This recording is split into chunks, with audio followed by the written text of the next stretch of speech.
thousands of books, from official histories to personal memoirs. Statues and monuments to the courage and high ideals that emanated from it have been erected around the world. The voices of veterans have been recorded so they can speak to us from the grave. It was the first war captured on film, and supposedly it was a gentleman's war. Fought between an empire at the height of its power and two tiny republics. It was the South African War, otherwise known as the Anglo-Boer War, and it began 100 years ago.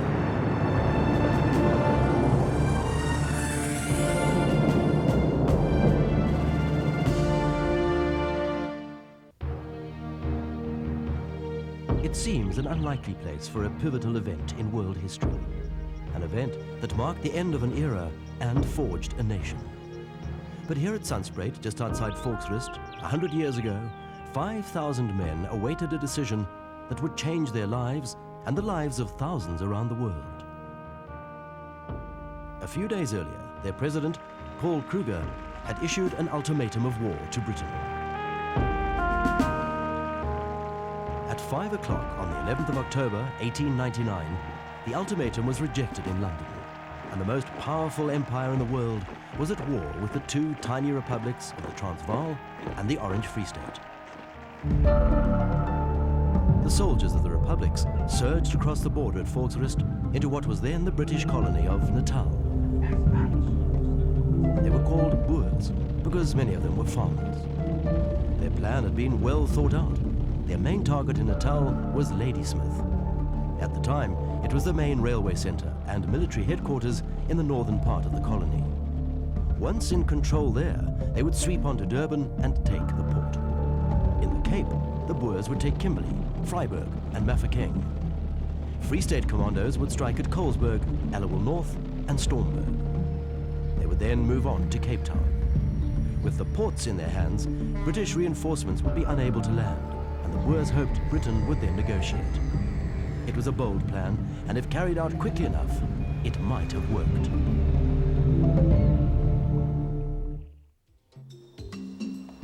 Sunrise on the 20th of October, 1899. Above the small coal mining town of Dundee in northern Natal, mist swirled around the hilltops.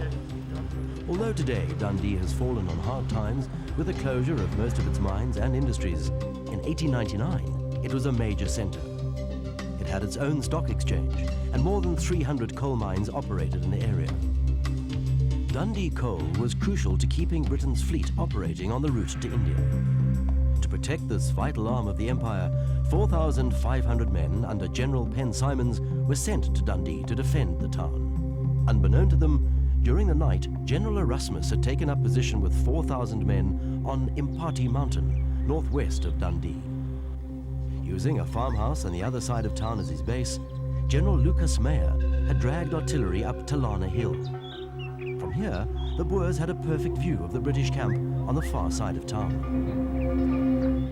The second Boer shell landed just outside Penn Simon's tent, but didn't explode. Confusion reigned in the British camp for a few minutes. The artillery batteries were limbered up and moved to within range of Talana. Cavalry was sent around Talana to cut off any retreating Boers. The infantry was ordered into a frontal attack on the hill. A wall on Talana was perfect cover for the Boers. As the British moved towards the mountain, a number of men were hit by long-range fire. Most reached the eucalyptus plantation where the Talana Museum now stands. Here they hid from the hail and bullets. But heavy fire started pouring down from Lennox Hill on the right. As the bullets tore leaves from the trees, the smell of eucalyptus mixed with the smell of blood. More than 70 years later, some of the survivors would still recall the smell vividly. There was nothing for it but to press on to the low wall below the farmhouse. Here, the British were pinned down for some time, and the battle ground to a halt.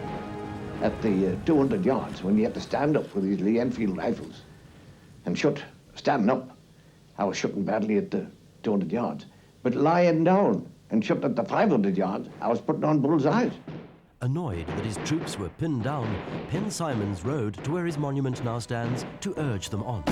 A bullet from the top of the hill entered his stomach, and he retired mortally wounded. Some British soldiers moved towards Toulon through a donga that gave them cover. But when the donga ran out, many men were killed. Through devastating fire from the Boers, the British reached a low wall on Toulon. And then their problems really began. Their own artillery started shelling them. This was the first battle in which the British had worn khaki, and the gunners couldn't tell their men apart from the Boers. As the battle raged, volunteer Indian stretcher bearers, organized by Gandhi, ferried the wounded to the hospital. Finally, as more and more British troops poured across the plateau, Meyer gave the order to withdraw. Erasmus, over on Impati, had not participated in the battle at all. But he hadn't been entirely ineffective. He had watched the British cavalry move behind Toulon. He ordered his men to give chase. They chased them to the Maritz farm, which they hoped would provide a safe refuge until nightfall. The cavalry took cover in a barn and in the kopje behind it. When the Boers brought in a pom-pom, the men surrendered. At Toulon, the British lost 250 men, the Boers only 30. 3 days later, Pen Simons was buried in Dundee, and the new British commander abandoned the town. The Boers quickly claimed Dundee, and the looting started. The town was renamed Meyersdorp in honor of General Meyer. Street names like General Joubert, Reitz, Wolmerans, and President Kruger became the order of the day. When the British prisoners of war arrived in Pretoria, it seemed nothing stood in the way of the Boers taking control of Natal.